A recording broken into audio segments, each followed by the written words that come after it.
यहाँ भगवान का बस नहीं चलता। आश्रम के कमरे के ऊपर यह लिखा था और उसके सामने एक लड़की खड़ी थी जिसकी आंखों में गुस्सा और उसका बदन डर के मारे कांप रहा था, जिसने दाएं हाथ में किताब पकड़ी हुई थी और बाएं हाथ में एक चाकू। बस अब और नहीं, बहुत तड़पा लिया है तूने। अपने दांत भींचते हुए उस लड़की ने खुद से कहा और कमरे का दरवाजा खोल अंदर चली गई। उसके अंदर जाते ही दरवाजा अपने आप ही बंद हो गया और कुछ मिनटों बाद उस कमरे से उसी लड़की के चीखने की आवाजें आने लगी, मानो जैसे कोई उसे तड़पा तड़पा कर चांद से मार रहा हो, जिसका सबूत दरवाजे से नीचे गिरता खून था। और फिर सब कुछ शांत हो गया। ये सोनम सो गई क्या? उठना।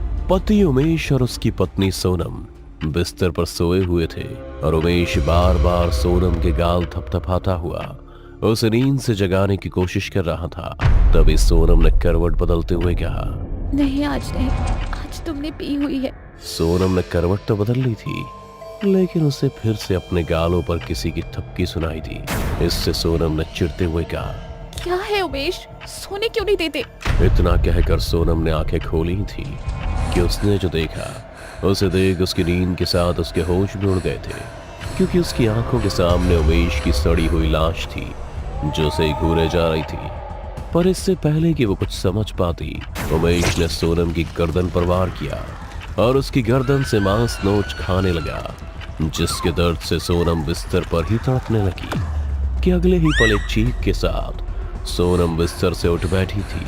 वो पसीने से पूरी तरह भीग चुकी थी और उसे ये भी यकीन हो गया था कि अब तक जो कुछ भी हुआ था वो महज सिर्फ एक सपना था, क्योंकि उसकी आंखों के ठीक सामने उसके पति की तस्वीर दीवार पर थी जिस पर हार लटका था। तुमने मुझे तड़पाना अभी तक नहीं छोड़ा ना? सोनम ने खुद से कहा और वापस बिस्तर पर लेट गई। सोनम पुलिस डिपार्टमेंट की इंडिपेंडेंट एजेंट थी जिसे अकेले ही केस सॉल्व करने के लिए भेजा जाता था। ऐसे ही केस के सिलसिले में वो आश्रम में आई थी जहां मुलाकात एक सब इंस्पेक्टर से हुई थी। Sub inspector Hathiram. मैडम जी, सीबीआई भी थक चुकी है इस केस को लेकर, उनके हाथ तो कुछ नहीं लगाया, बस एक हादसा बताकर फाइल को बंद कर दिया। पता नहीं फिर आपको क्यों भेजा है, केस को रीओपन करने के लिए? सोनम ने भी हाथीराम की सारी बात सुन बस इतना कहा, मुझे उस जगह पर ले चलो और उस केस की फाइल लाए हो क्या? जी मैडम, वो तो लाया हूँ, पर आप अकेली आई हैं तो कोई मर्द नहीं आया आपके साथ? मर्द का जिक्र सुनकर ही सोनम की आंखें हाथीराम को घूरने लगी। सोनम का घूरता देख हाथीराम भी समझ गया था कि सोनम को ये बात बुरी लगी है, इसलिए खुद ही सफाई देते हुए बोला, सॉरी मैडम जी, उस केस पर अब तक सिर्फ मेल ऑफिसर को ही काम करते देखा है ना, इसलिए। हाथीराम अभी बोल ही रहा था तभी सोनम ने देखा कि कोई दूर एक लड़की खड़ी है जो उसे ही देख रही है और उसके जिस्म पर ढेरों कटने के निशान है। पर इससे पहले सोनम उससे कुछ पूछने के लिए उसके पास जा पाती, हाथीराम ने उसे एक फाइल पकड़ाते हुए कहा, लीजिए मैडम जी, इस केस की फाइल, इसमें अब तक का सब कुछ लिखा हुआ है। सोनम ने जैसे ही फाइल खोली तो उसके होश उड़ गए, क्योंकि फाइल के पहले पेज पर उसी लड़की की फोटो लगी थी जो अभी कुछ देर पहले से बदहाल में दिखी थी। पर फाइल में जो उसकी फोटो लगी हुई थी उसे देख वो किसी अप्सरा की तरह थी। सोनम ने तुरंत ही फाइल बंद कर हाथीराम को वापस थमाते हुए कहा, ये सब कहानी है, मुझे सच जानना है। और उसी दिशा में चल दी जहां पर उसे वो लड़की दिखी थी। वो वहां पहुंचकर इधर उधर देख ही रही थी कि अचानक ही उसे एक पेड़ पर किसी लड़की की लाश पेड़ से लटकी दिखी, जिसे देख सोनम का खून सूख गया था। उसने अभी कदम बढ़ाया ही था कि किसी ने उसका पैर पकड़ मुंह के बल नीचे गिरा दिया, पर उसके पास कोई था ही नहीं। लेकिन जब उसने नजर उठाकर देखा तो अब हर पेड़ पर एक लाश लटकी हुई थी जो दिखने में इसी आश्रम की दासियों की लग रही थी। सोनम भी समझ गई थी कि ये सब उसकी आंखों का भ्रम है और उसे डराने के लिए सब किया जा रहा है, इसलिए उसने तुरंत ही अपनी आंखें बंद की और बस इतना। मैं जानती हूँ कि तुम ये सब मुझे यहाँ से भगाने के लिए कर रही हो, पर मैं यहाँ तुम्हारी मदद के लिए आई हूँ। प्लीज मुझे तुम्हारी मदद करने दो, मैं आत्माओं को देख सकती हूँ और उनसे बात कर सकती हूँ। सोनम ने इतना कहा ही था कि उसके आसपास हवा का एक तूफान बनने लगा और देखते ही देखते वो हवा उसके जिस्म को काटने लगी थी और कुछ पल बाद ही सोनम खुद के खून में लहूलुहान हो गई। पर उसने अपनी जिद नहीं छोड़ी और बस यही कहती रही, कि वो यहाँ पर उसकी मदद के लिए आई है, पर उसकी किसी ने नहीं सुनी और कुछ देर बाद सोनम वहीं बेहोश होकर गिर गई। लेकिन जब उसे होश आया तो उसकी आंख उसी आश्रम के कमरे में खुली और उसके सामने वही फाइल वाली लड़की बैठी हुई थी। दोनों अपने ही खून में लथपथ थे, बस फर्क इतना था कि एक जिंदा थी और एक मुर्दा। क्या हुआ था उस रात जिसकी गुत्थी आज तक कोई नहीं सुलझा पाया है? सोनम ने होश में आते उस लड़की से पूछा था। इस पर उस लड़की ने कहा, मैं एक बांझ थी। बच्चे ना होने के कारण मेरे ससुराल वालों ने मुझे घर से निकाल दिया था। तब मैं इस आश्रम में आई और एक दासी बनकर इस आश्रम की सेवा करने लगी। यहाँ दूर दूर से लोग आते और अपनी समस्याओं का समाधान पाते। इस आश्रम को गुरु सिद्धेश्वर चलाते थे और उनका एक बेटा था पुरुषोत्तम, जो आश्रम की सभी दासियों पर बुरी नजर रखता था, उनका फायदा उठाता था। कई बार तो खुद मैंने उसे नंगा ही दासियों के साथ उसके कमरे में देखा था। मैंने ये बात आश्रम के गुरु सिद्धेश्वर को भी बताई, पर वो मजबूर थे। इतना कह वो लड़की रोने लगी थी। इस पर सोनम ने पूछा, ऐसी भी क्या मजबूरी थी? वो कमीना इज्जत से खिलवाड़ करता रहा और कोई उसे रोकने वाला नहीं था। हाँ, क्योंकि पुरुषोत्तम रोज गुरुजी को सांप का थोड़ा थोड़ा जहर देता था और जब तक ये बात गुरुजी को समझ आती तब तक बहुत देर हो चुकी थी और उस जहर का तोड़ सिर्फ पुरुषोत्तम के पास ही था। फिर एक दिन मेरी बारी आई और जब मैं उस कमरे में गई तब मुझे असलियत का पता चला। कैसी असलियत? ऐसा क्या देखा तुमने? पर इससे पहले वो लड़की कुछ और कहती, अचानक ही उसकी आत्मा गायब हो गई और सोनम के सारे सवाल अधूरे रह गए। उसे समझ नहीं आया कि आखिर वो आत्मा अचानक से कहाँ गायब हो गई, क्योंकि आज से पहले वो जिस भी आत्मा से बात करती उसे उसके जवाब मिल ही जाते थे। फिर किसी तरह सोनम खुद को संभाल कर जब बाहर आई तो उसके सामने हाथीराम खड़ा था, जो डर के मारे कांपता हुआ उसे ही देख रहा था। मैडम, आप तो जंगल की ओर भागी थी ना, फिर यहाँ इस आश्रम के अंदर से कैसे निकल रही हैं? बल्कि यही से तो सारा कांड हुआ था। कैसा कांड? 21 दासियों को कत्ल, इसलिए बोल रहा था। फाइल को पूरा पढ़ लीजिए। ये सब सुनकर सोनम को हाथीराम के पीछे उन सभी 21 दासियों की आत्माएं एक एक करके नजर आने लगी थी और सब की सब दासियां सोनम को देखकर रो रही थी और उसके सामने हाथ जोड़ उससे इंसाफ की गुहार लगा रही थी। एक साथ इतनी आत्माओं को सोनम ने पहली बार देखा था। अब उसे भी यह मामला संगीन लगने लगा था और अगले ही पल सोनम ने हाथीराम से कहा, हाथीराम, गाड़ी निकालो, मुझे अभी इस आश्रम के ओनर सिद्धेश्वर से मिलना है। पर मैडम जी, वो तो लंदन गए और 1 साल तक वापस नहीं आएंगे, वहाँ उनका इलाज चल रहा है। कि तभी वो फाइल वाली लड़की सोनम के पीछे आई और कहा, झूठ बोल रहा है ये हवलदार, ये भी उनसे मिला हुआ है। सिद्धेश्वर आज भी उस आश्रम के बेसमेंट में रहता है।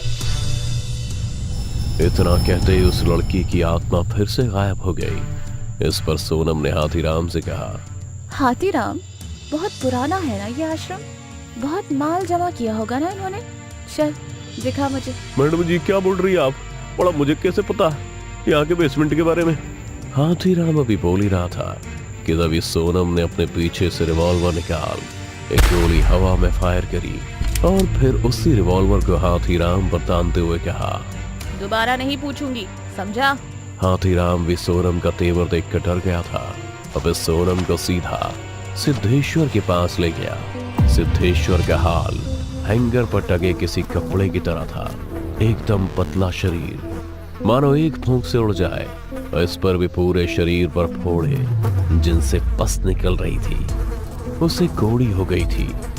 इस वक्त सिद्धेश्वर के पास से इतनी बदबू आ गई थी कि 2 मिनट भी कोई बर्दाश्त नहीं कर पाएगा।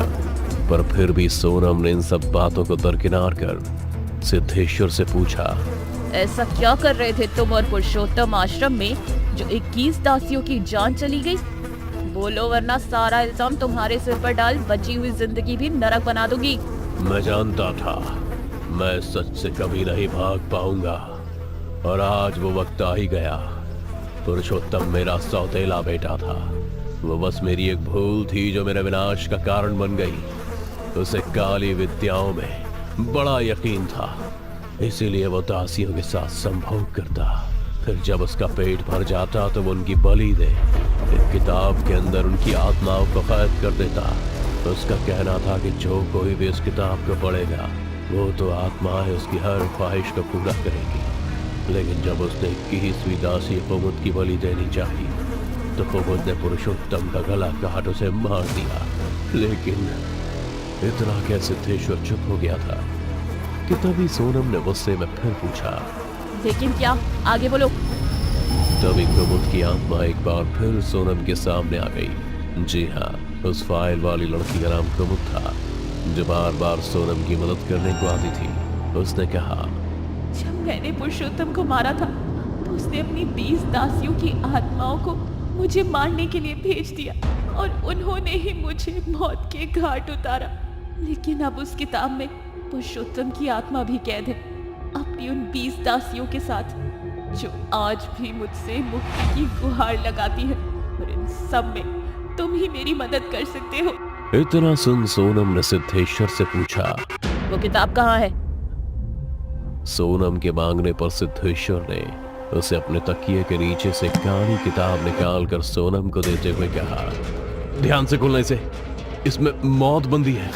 पर सोनम ने तो किताब हाथ में लेते ही उसे खोल दिया और किताब को खोलते ही उसमें से दासियों के काले साए निकल सोनम के सामने खड़े हो गए और उनके बीच पुरुषोत्तम की आत्मा भी थी। और फिर अगले ही पल पुरुषोत्तम के एक इशारे पर सभी 20 दासियों की आत्माओं ने सोनम पर हमला कर दिया।